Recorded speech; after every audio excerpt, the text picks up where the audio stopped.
Welcome back to the Vanessa G Fitcast. I'm Vanessa Gillette Pozos, and here with me is Omar Pozos. What's up, everybody? How's everybody doing today? Well, we are recording this on your birthday week. Woo! The big 2-1. Yeah, something like that. The big 3-1, actually. But who's counting? You know, it's 31's the new 21, right? Honestly, yeah, I like that. I'm gonna go with that now. Yeah. Maybe you have to get a little bit more sleep, and you can't kind of wake up quite like a 21-year-old spring chicken anymore. But or you have otherwise, have a wife and a dog, and well, that's the best part about being 31. That's true. Yeah. Well, it's your birthday week as we're recording this. It's also Memorial Day week, so this episode's going to come out on Memorial Day. So happy Memorial Day. Yep. Yeah. Well, and Memorial Day, it's one of those times where I felt like this episode is going to be super relevant because I think back to how many different Memorial Days that I've celebrated where at least especially in Florida in the South, Memorial Day, I feel like it's the official kickoff of summer. Yeah. And it's when you start grilling out, maybe you hang out at the pool, maybe you go to a lake, or maybe you go out on a boat on the ocean or whatever that looks like. I feel like it is truly all right, bring on all the summer activities. And as much as I love those kinds of summer activities, I also have a lot of memories of some Memorial Day weekends where I didn't have the best memories because I was really all consumed with how I felt in my body. I was really thinking about my belly and my, where I was carrying body fat that I didn't want, and I would be self-conscious. And I should have been excited about summertime because I love summer, but yet I would almost have this feeling of dread of oh God, the months of being able to cover up in warm weather or cold weather clothes where I'm able to hide my body a little bit more. It's over, girlfriend. And now it's I have to choose between feeling really hot, getting really sweaty, wearing things that I'm trying to cover my body with, or feel kind of more comfortable, but feel more self-conscious because now I'm showing more skin and I'm self-conscious in my body right now. And it is a really hard time for those who are struggling with that kind of self-confidence and are struggling with their self-image. And it can carry over to a lot of things. It can carry over to our social activities. Yeah, no, I totally agree. First and foremost, to be honest, I had to Google Memorial Day because I knew it was a military, Babe. I didn't know exactly what it meant. You're Mexican, you get a pass. Yeah, I guess. But I mean, I didn't know exactly what it meant. But I was like, what is? I knew it was a veterans holiday, and I knew that, but I didn't know exactly what it was. But anyways, yes, thank you to everybody all of our service members. Yeah, seriously, thank you guys for everything you guys do for us. But yes, to your point. The moment where you're oh, I'll get to it, or the winter months where you're oh, I'll figure it out when I get to that point of wearing the bathing suit. It's here, it's now, and it's now or never. And it's like you said, it's uncomfortable. It's hard to be able to put on the bathing suit that you want and have maybe the love handles or the belly sticking out or the thighs not how you want them to be. So yes, this is the time where we have to kind of sit back and I always like to think of it this way as myself and I like to ask myself, I'm is the situation I'm in, is this something that I can have answers for? Is this something that I need help with? And I have to be honest with myself, and I think a lot of our listeners have to be honest with themselves, and this isn't something that's easy, but if you truly ask yourself and you're hey, am I in enough pain? And what I mean by that is, is your current situation going to be more painful than the change you'll have to go through to get you to where you want to go? Because you have to change, right? And we talk about this all the time. You have to change, and change hurts because it's going to hurt to change. But ultimately, if we want to get out of this situation that we're in now, we have to ask for a little bit of help. We have to do some different things. We have to have new priorities to get us to where we want to go, Yeah.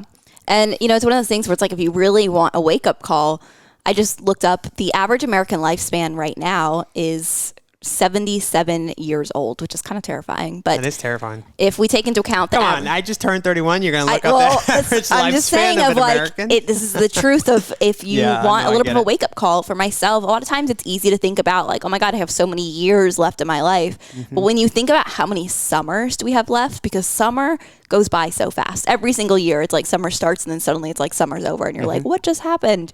Summer feels like it goes by really fast. So when you think of it okay, if I'm projected to live until 77 years old, although I plan to live until much older because I take care of my health and wellness.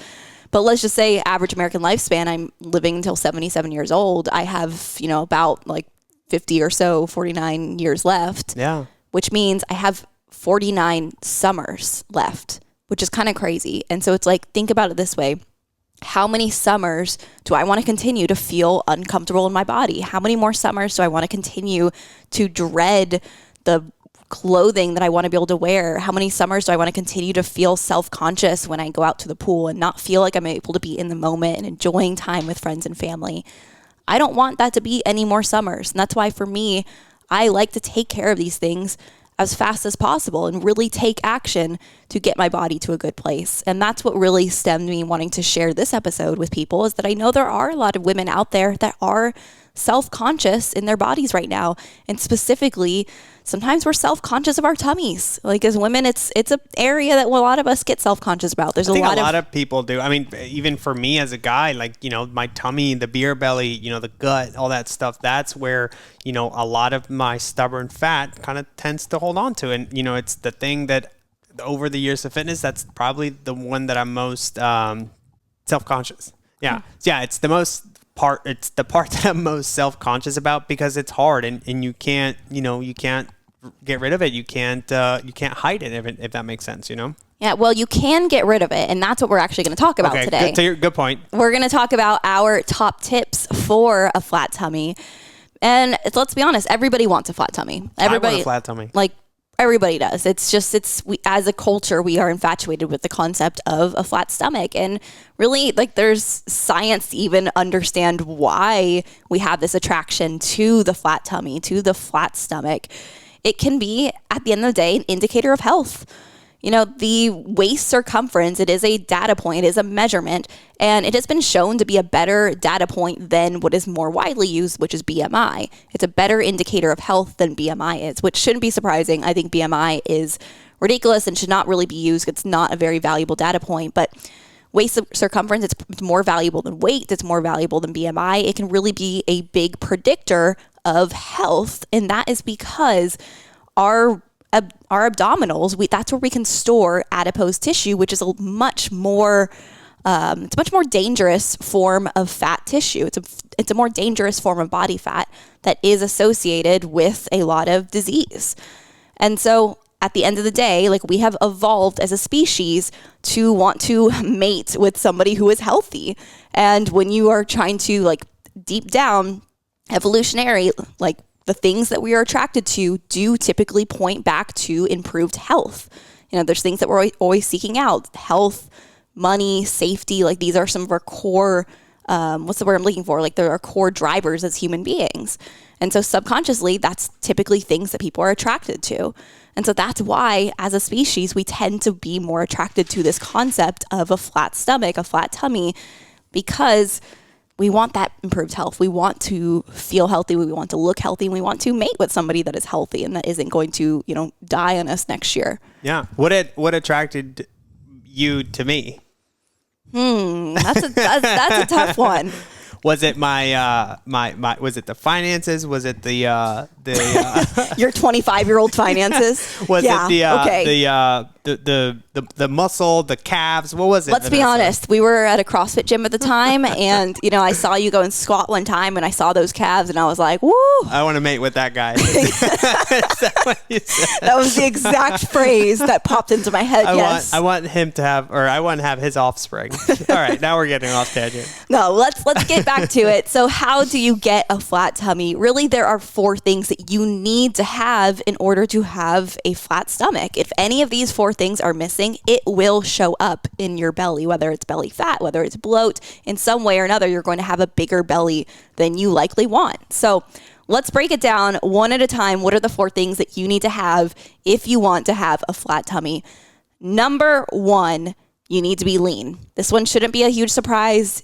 You need to have common sense. Yeah, this one is common sense. You need to have a lower body fat percentage. If you are carrying body fat as a whole, yes, it might be spread out across your body, and depending on just genetically where you more so store body fat, you might have more body fat in different areas than others. But regardless, if you want to lose the belly, at the end of the day, if you have body fat stored there, you're going to have to go into a calorie deficit with a working metabolism. That's the key. If you're going into a calorie deficit, or if you're currently in a calorie deficit and you're still not losing body fat, that means that your metabolism isn't where it should be. Huge red flag, by the way. But it's extremely common with women nowadays because we have spent so many years of our life dieting, so many years of our life stressed, different things that causes our metabolism to slow down. So it's very, very normal that a calorie deficit doesn't necessarily work the first time. We have to set ourselves up for that. Can I just point out the fact that you mentioned a lower body fat percentage, not just you have to be a smaller person? Because I think that's something that gets so lost in translation, and people are like, oh, I need to lose weight, so I'm just going to go run. I'm just going to go do whatever exercise burns the most amount of calories, right? Which in theory would make sense, but to your point, Vanessa, it's you're lowering your body fat percentage, because otherwise, if you do the first example that I gave and you go run yourself to death, especially in the Florida heat that's 80, 90 degrees outside, superhuman, you're going to be a smaller person, but you're not necessarily going to have less body fat percentage, if that makes sense. And that's where you end up getting the skinny fat, look. Exactly. And you have still the pooch, you still have the belly that you can't get rid of, but now you're a much smaller person. You're like, what the heck? Like, what is going on? Why can't I do this? Because it's not about just losing weight. Because in some of that, I think if we go about it the wrong way, we end up losing more muscle mass than we should have. We end up not losing as much as much body fat weight, and instead we end up losing just what am I trying to say? Water weight and all that stuff that goes around to it. So it's lower body fat percentage. So I just want to highlight that. Yeah. Well, so it's like the classic saying of like, you can, cardio can help you look better in clothes, but weights will help you look better naked. Ooh, I like that. Yeah. I've never heard of that. Well, it's because essentially it's like if you're just focused on losing weight as a whole, you're going to lose weight in different forms. You're not necessarily just going to lose weight as body fat. You might lose some body fat. You might also lose muscle. You might also lose water. And it's not even a might, like you will. That's just the fact of matter of like when you're getting smaller, when you're in that state of breaking down tissue, you're breaking down multiple forms of tissue. Now, the way you go about breaking down tissue is going to help dictate which forms of tissue you lose, which is why having a strong metabolism, doing the right forms of exercise, eating the right way for your body, that's going to help make sure that you're actually losing body fat in a calorie deficit, not just losing muscle, which isn't going to help your belly look any better. You might get, like Omar's saying, you might end up looking smaller overall, but you go to put on the bikini and suddenly you're going to be really self-conscious of your stomach because you're still going to have a lot of body fat there. Yeah. And I just want to add, this stuff takes time. It's not one fat loss attempt. It's multiple attempts over a long period of time to really get that defined look that you want, if it's something that, you've been struggling for years. But yes, that's a great first start. Yeah. So number one is like the obvious one. You need to be lean. You need to have a lower body fat percentage. Now, number two, this is where things start to get more fun. You need to have good hormone health. And this might be surprising for people that they might not realize that if you want to specifically lose more belly fat, you want to have a flat stomach, you want to have that nice tight tummy, you're going to have good hormone health. And there's a couple of reasons here that contribute to this. So it can be multiple types of hormones, multiple types of hormone imbalances that can contribute to you having a belly. And, men even are typically more prone to storing body fat in their belly just in general. That's why, like Omar was saying, the beer belly, like the gut, like that's typically, you see that a lot in men as they age. That's very common. I used to have one when I was in college. I mean, it was large. There were a lot of late night pizzas and beers involved in that gut. Yeah. Well, women typically, like a normal healthy woman who's just gaining body fat over time, is going to more so gain primarily in her hips, her thighs, and her arms. Those are actually more so the common places for a female to gain body fat. Now, if a woman is gaining body fat in her stomach, a lot of times that can be an indicator of a hormone imbalance itself. If when a woman's estrogen to progesterone ratio is off, this is often an indicator, or like really more so the reverse, having belly fat stored in your stomach. That can be an indicator of a progesterone to estrogen ratio being off, being imbalanced. That will lead to a little bit more of that visceral belly fat, which, like I had said in the beginning, it's not just about looking a certain way. This really is about our health as well. Like, I am absolutely not, saying that everybody needs to have a low body fat percentage by any mean, but looking at our stomach specifically, this is where we can store more of that dangerous body fat that can be really detrimental to our health later in life. And we talked about the average lifespan is 77. If you want to live past that, paying attention to your visceral body fat can be really important and a really great indicator to what your lifespan is going to be. So if you are having like that bigger belly a little bit, especially if it's like getting more hard, more swollen looking, that's definitely can be an indicator that we're storing more of that visceral body fat, which is the body fat deep down underneath.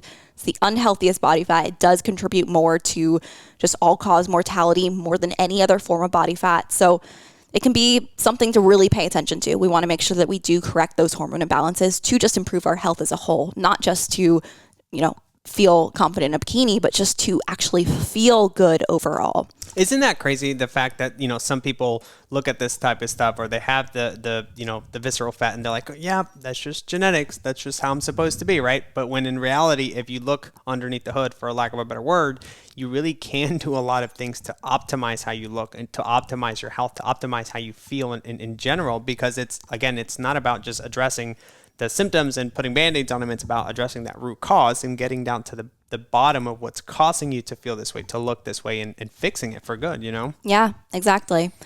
Well, there's also another hormone imbalance that I typically will see associated with belly fat as well, and that is a cortisol hormone imbalance. So cortisol being our stress hormone, really anytime I talk to women who have been through a lot of stress in their life, like the big stressors, which are financial stress, relationship stress, family, taking care of family, right? Well, no, so there's like a top 5 stressors. There's financial stress, there is relationship stress, there is moving, there's a job change, and there is like physical health stress. So those are like our top 5 stressors as Americans. And if somebody has been through one of those in recent years, if they've been through more than one of those in recent years, then they likely have been through a period of time where their stress hormones were very, very elevated. And that can lead to more belly fat. And that's because actually the belly fat receptors, there's more cortisol receptors in belly fat than anywhere else. There's 4 times more cortisol receptors in belly fat than anywhere else on the body. So it's very, very common to end up with a belly after you've been through a period of stress over time. That's crazy. I did not know that. And you're giving me stress because I think we're going to move this later this summer. So I'm like, oh my gosh, here we go, right? But one thing it's not about, then that's one thing too, of like, it's not about the circumstances. It's not like, oh my God, I've moved and now I'm going to have belly fat. It's how you manage your stress during those periods of time. And that's what I was going to say is a lot of times people go through these situations and they're like, oh, I didn't feel that stress, or it wasn't that bad or anything like that. But if you think about it, and when I always have some of these conversations, people are like, oh, that makes total sense. Because if you think about it, if you're pushing, your lifestyle changes, you're moving, you're getting married, you're having kids, whatever, and there's stress there, right? And sure, at times, maybe you are navigating it well, maybe you're not, but it's that perceived stress. Like, I'm not saying you're like freaking out every single day, but you're just on high alert, you're tense, you have a lot on your mind, right? So think about you're doing that with your personal life, on top of you're pushing weight loss, on top of your overtraining, on top of your restricting calories. Like, no wonder that your body is going to hold on to all of this stubborn body fat, because there's stress on every single angle of it all. So we have to work on that stuff to be able to, for your body to be like, okay, I'm good. Like, I'm in a safe spot. This person's protected, right? Or Omar's fine. Vanessa's fine. Now I can let go of that stubborn body fat. And when I explain it that way to people, they're like, oh, like that makes no sense. Like, I didn't really have I didn't have an idea that this would affect me so much. But I'm like, yeah, it makes a big deal on yourself, myself included. I'm like, sometimes I have to meditate, work on this stuff, because otherwise I'm just so tense all the time. Yeah, exactly. Well, and so then cortisol can also affect us in other ways too. Obviously we're thinking of like the direct effect of, okay, we have more cortisol receptors in our fat cells in our midsection. But there's also just like the side effects of, if we are somebody who has been stressed for a prolonged period of time, we've been having a high cortisol, that's also typically associated with higher cravings, especially cravings for sugary foods, salty foods. We tend to overeat during these periods of time. Like, I often see women who struggle with binge eating also going through these more intense periods of stress. Especially if you're working from home, or you're a stay-at-home mom. Yeah, so then you're doing all these things. You're eating more food. You're having more cravings. At the end of the day, that can also lead, of course, to more body fat accumulation, which as a whole, regardless of, you're gaining body fat, it's going to go everywhere, but you may also then be gaining it more so in your stomach again. So there's a lot of different ways this can affect it. There's even also just the fact of like, if you think about how cortisol, how that hormone really works, it's, obviously cortisol at the end of the day isn't bad. It is a hormone that we need, is necessary for survival. We need it in the right quantities. It's like a Goldilocks hormone, not too much, not too little. Now, when it comes to cortisol, what it's really doing is it's preparing the body for fight or flight. It is telling the body that there is some form of stressor and you need to get ready to either fight or flight. So what is it going to do? It's going to release your stored glucose from the liver so that your body can use that as energy. That's what's going to prepare your body like, okay, there's some sort of threat here. We might have to run from this. So release the glucose. Let's get ready because we're going to burn that glucose when we go to run. Well, modern society, typically the things that are stressing us aren't actually things that we're like fighting or running from. It's just things that are like mentally stressful.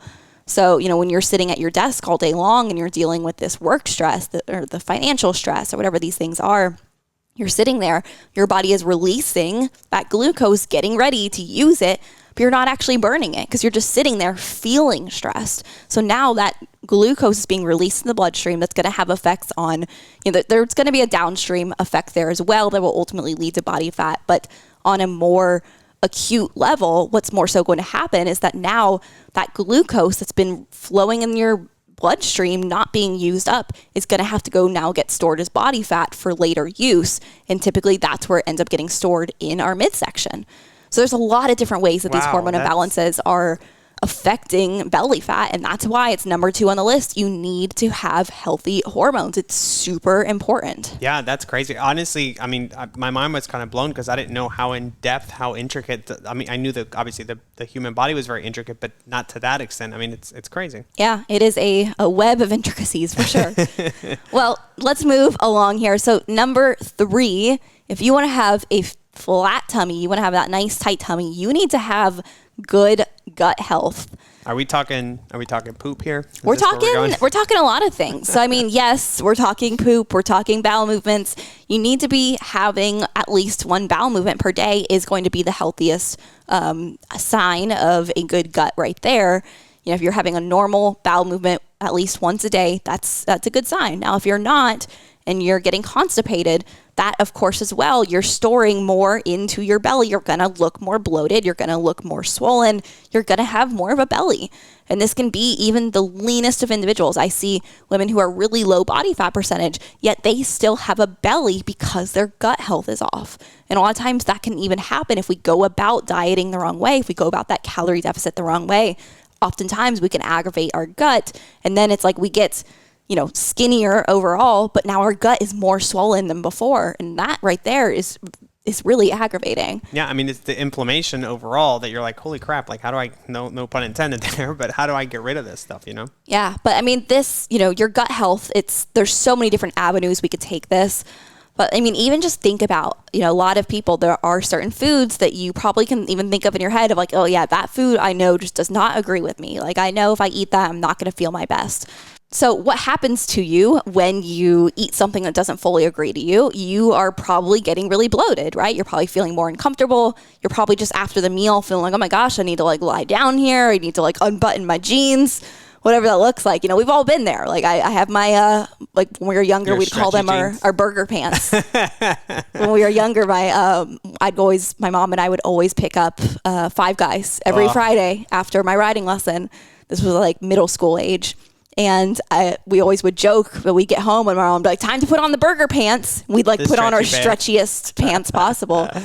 But so, I mean, we all have been there. We all know what that feeling feels like. Well, every time you might be eating something that maybe on a very low level is causing inflammation for you, this is happening on a much smaller scale, but that is happening over time to where it's building up to where you may just be walking around with this chronic low-grade inflammation, chronic low-grade bloat, to where you could easily drop inches from your waist just by eliminating that bloat, which is really incredible too. I've seen it happen time and time again for a lot of women in our 90-day metabolic reset. So there's a lot of different avenues we could take on the gut health, but really the point is you need to have good gut health if you want to have a flat tummy. It's really that simple. Well, number 4, last but certainly not least. Now, again, like I said, you need to have all 4 of these if you want to have that tight stomach. So number 4 is one that is obviously often forgotten because a lot of times we're thinking about bloat, we're thinking about body fat, but we're not thinking about the fact that you need to have a good amount of core stability and strength. That's my biggest weakness for me, and that's something I'm working on now. Yeah, I mean, your belly might not be flat just because the muscles in your abdomen, in your midsection are underdeveloped or are weak. And sometimes this can even just create the look of a bigger belly just because we're almost if you've ever seen a picture of yourself or somebody else where like they were caught off guard, they weren't like posing, they weren't ready, maybe it was from the side and they're like sticking their belly out. That's probably because they have weak, underdeveloped muscles. I see this a lot with moms because a lot of these muscles have to atrophy, have to stretch during pregnancy and during labor so that eventually you get to this place afterwards. If we don't train those back up correctly postpartum, then they can end up with like the classic mom pooch. What's the biggest muscle group, or what are the best ways to start fixing any of this stuff? Yeah, well, so a lot of people think about your abs or your obliques. And that's where a lot of women will be like, oh my gosh, I need to get my core tight. I want to have, a tighter tummy. So I'm just going to go and do a bunch of sit-ups. I'm going to go and do, like planks. I'm going to go and do all these classic ab moves, which I want to be very, very clear. Those are all great exercises and they're all very important for overall strength and overall protection of the body. Yeah. Core strength as a whole is very, very important for protecting the spine. And that is actually the main purpose of your abdominal muscles. So like think of like your 6-pack. If you get super lean and you can see a 6-pack, those are the muscles I'm talking about right here. However, those muscles don't actually do anything to pull your stomach in tighter, to actually make your waist smaller. They're just there. So like you could be really like, you can see it. Sometimes there's people that you talk about like the turtle shell where they're like, they have a low body fat percentage, but they might be walking around still with a bigger belly overall. And it looks like they have a turtle shell. You can see their ab muscles, but yet their belly is still poking out. It's still a little bit big. So if you actually want to have, I just think of, I don't know why I thought about the what's it called? The Teenage Mutant Ninja Turtles. Yeah, you look like a Teenage Mutant Ninja Turtle, I guess. Yeah. I don't know.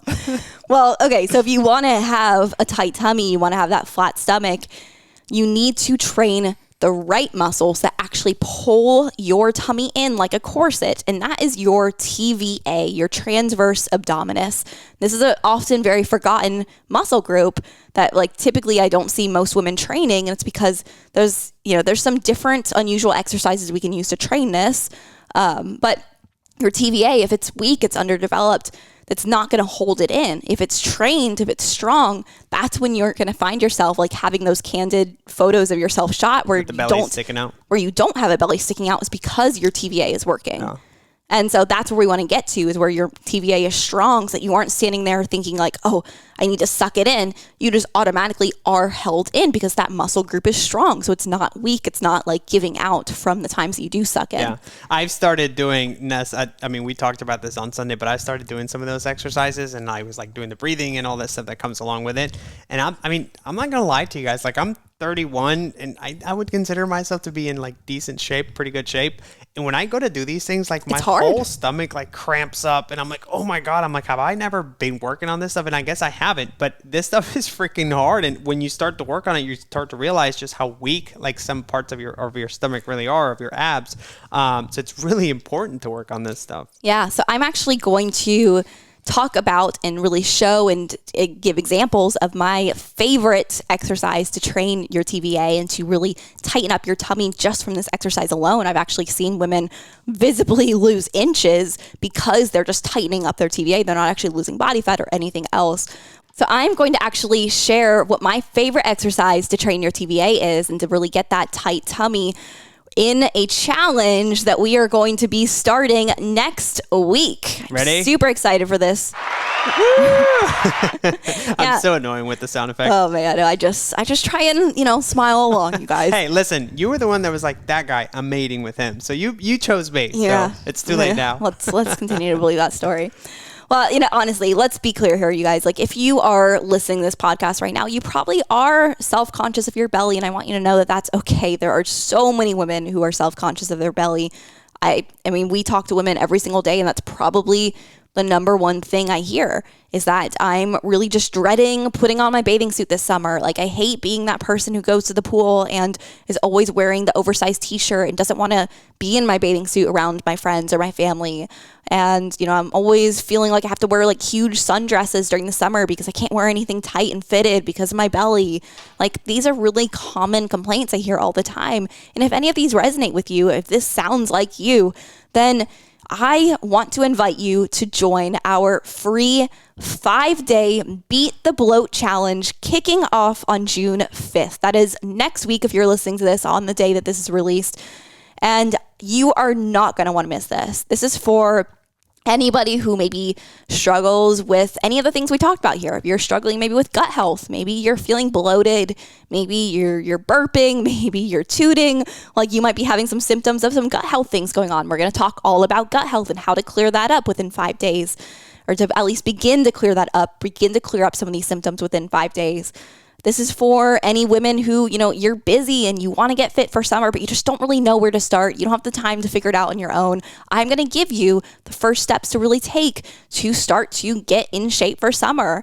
If you're someone who maybe you just don't feel confident in your body right now, you're self-conscious of the mom pooch that we talked about, whatever it is, you just want to drop some inches in your waist, this challenge is for you. You do not want to miss this. You're going to get lifetime access to our bloat blasting meal guide. You're going to get the done for you busy women's grocery list. You're going to get the flat tummy workout guide. You're going to get live coaching from me, even more on these biggest bloated belly culprits. We talked about those 4 here today of, not lean enough, poor hormone health, poor gut health, and weak core muscles. We're going to talk even more about these and how to actually start to solve these problems within the challenge. And then my favorite part of all, the thing I think is most exciting, is one lucky participant is going to win $100. So just by participating in this challenge, you have a chance of winning $100. And this challenge is free. You really have no reason not to sign up right now. Like, we are going to incorporate all of your favorite foods so you do not feel restricted. You don't feel hangry. There's no crazy detoxes or juice cleanses or anything like that here.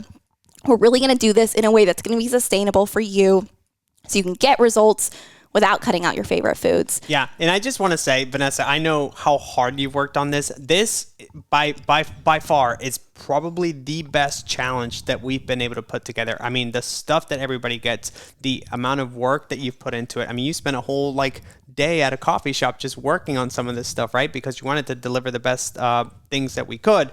So seriously, you guys, if this is something that you guys resonate with, if it's something like Vanessa was talking about, the mom pooch or feeling uncomfortable in sundresses or whatever that is, this is what you guys need. Because again, and I'm not biased by any means here, but honestly, I really think this is the best challenge we've been able to put together thus far, simply because of how important some of this stuff is and how much benefit people are getting. Yeah, exactly. So if you want to join the 5-day Beat the Bloat challenge, this is a free challenge. There is no cost to signing up. All you need to do is go into the description of this podcast episode and you're going to see a link to a form. Fill out that quick 2-minute form. It should take literally no longer than 2 minutes.